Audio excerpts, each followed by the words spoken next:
So Microsoft just raised their prices on their multiple products.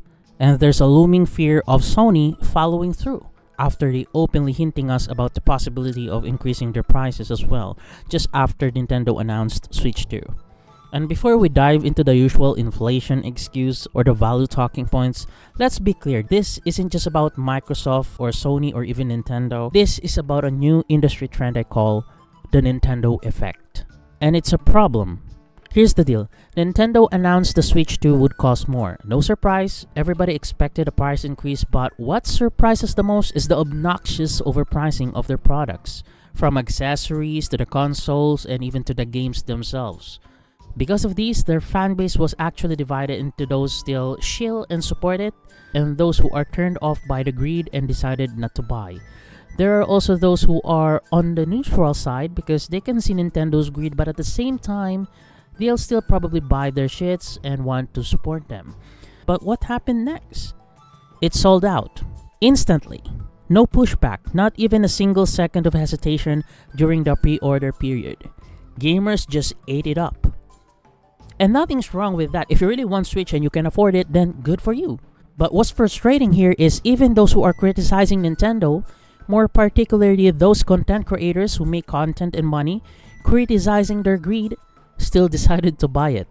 The hypocrisy is insane. But to be honest though, even though my respect to these content creators are diminished, I still respect their hustle. I mean, they know a lot of people are mad, so making a negative content about Nintendo will most likely fetch them more views than ever. Basically a temporary gold mine.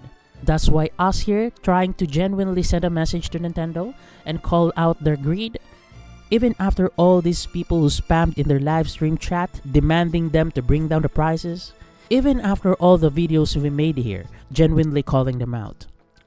It just feels like it wasn't enough.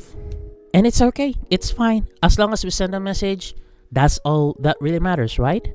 But no, they didn't receive that message. Instead, they received a different message. And it was loud and clear to every other publisher watching. You can raise your prices as long as you have the hype and the fan base along with it. People will still buy. And now Microsoft and probably Sony are talking notes. I even mentioned this on my previous video. Let's break this down, okay? Microsoft just announced they'll be increasing their first-party games to $80. Coincidentally, the same with Nintendo's pricing. Also, here are the list of the increase on their hardware's pricing. It's insane. I can already smell some of you Microsoft shills telling us that the pricing is decided with the tariffs in consideration. No, you need to understand, you need to remember that they are actually a dying console. No one wants Xbox now, which means they have a surplus of stocks in the US. No one's lining up to buy Xbox.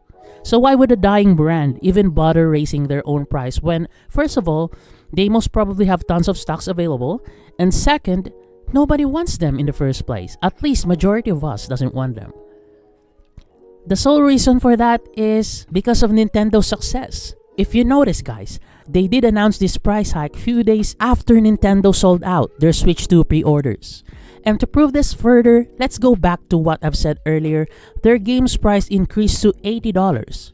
Not $90, not $85, not even $75. Literally the exact same pricing that Nintendo has. So don't even try to convince me otherwise. Now, the biggest question lies with what's changed. For sure, there should be an improve or upgrade if they're gonna increase the price, right? Guess what? You'll be disappointed. Nothing really. Same shitty console with same shitty games. Maybe some masterpiece every 5 years, but most of the time, the games they have are mid at best. This, folks, is the Nintendo effect in action. Step 1, hype your product by doing quality services, doing quality games, making sure the player have a better experience so that you can build and establish your fan base. Step 2, raise the price accordingly. Because a lot of people will be blinded by this because they are loving your product, so they are willing to pay more. That's just how human psyche works. Step 3, watch gamers rush to buy it anyway. And step 4, everyone else copies you. And now we're at the step 4 of this cycle. Look around. Aside from Microsoft, Sony's already on the verge of increasing their prices. I wouldn't even be surprised if their games suddenly become $80 by accident. I can already see people saying that these prices are justified and try to defend Nintendo by telling us that Microsoft has already planned this even before the Nintendo Direct. You guys should stop shilling for real. No way a dying console will plan to increase their prices when no one wants their shit in the first place. It's suicide.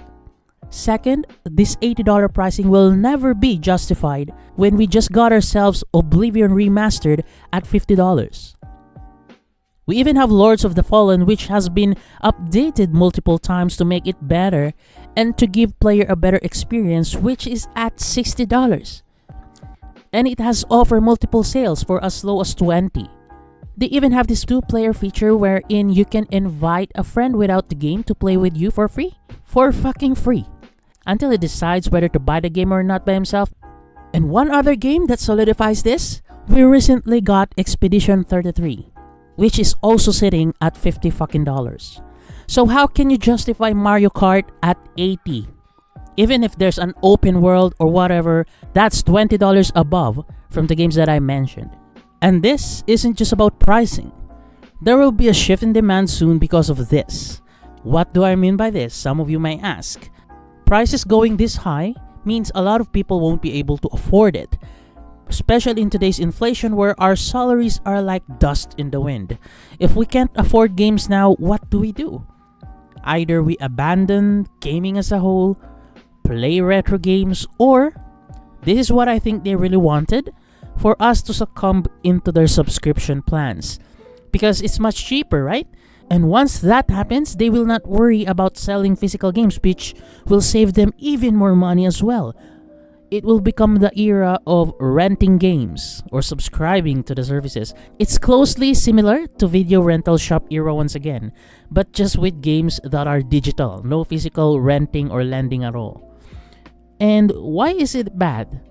First of all, because it's a waste of money to rent something that you want to own or collect. It's only beneficial to those people who doesn't want to collect.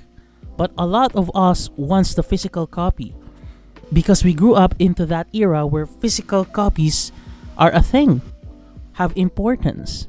Second, once subscription becomes the norm, do you really believe that they won't increase its prices just because it's only a subscription?